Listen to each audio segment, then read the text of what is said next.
Hey folks, it's time for NCI number 22. It's Tuesday. The code for today would be 12345. 7th and 8th grade, you're going to take a look at the volume of a cylinder. And the problem is that the worksheet doesn't use 3.14 and it doesn't use 22 divided by 7 for pi. It just wants you to actually use pi for pi. So how do we do that? Well, let's take a look at what a cylinder is looking like. You're going to look at the math lesson today, and it's going to give you this formula. The volume of a cylinder equals pi times the radius squared times the height.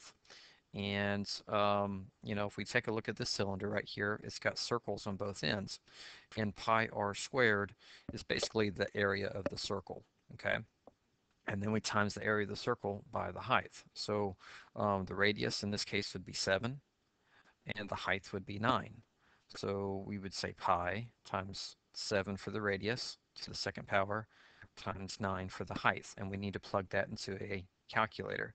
So if we go to Desmus.com /scientific, here's your calculator here.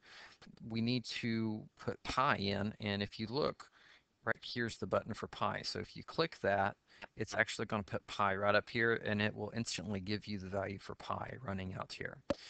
Then you can say times by 7 to the second power, okay? And where do I go to get that second power in there? It'd be this A to the second power button. You click A to the second power and it gets that second power right there on top of the 7. Anytime you need to square it, that's where you click it. And then times it by 9 and you'll see there's your answer. If you use 3.14 for pi, or if you use 22 divided by 7 for pi, it won't match up to the multiple choice, so just be careful on that.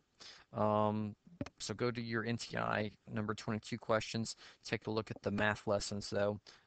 Just kind of skip ahead to where I'm going over the cylinders, and that'll show it to you in a little bit better way than what I just did now. I'm still going to have a meeting today, 1 to 1:30 for 8th grade, 1:30 to 2 p.m. for 7th grade. Just check that Tate meeting doc. Click on the link and it'll have the password stuff for you to get a hold of me. If there's any problems, just message me or email. 7th grade, I'm starting to see a prolonged period where a little bit more than several of you are slacking. I'd say probably like maybe close to 10 of 7th grade is slacking. That's not good. Pick it up. 8th grade, we still got several of you slacking, but for the most part, 8th grade's still staying pretty strong, so just keep going. And I'll see you guys tomorrow.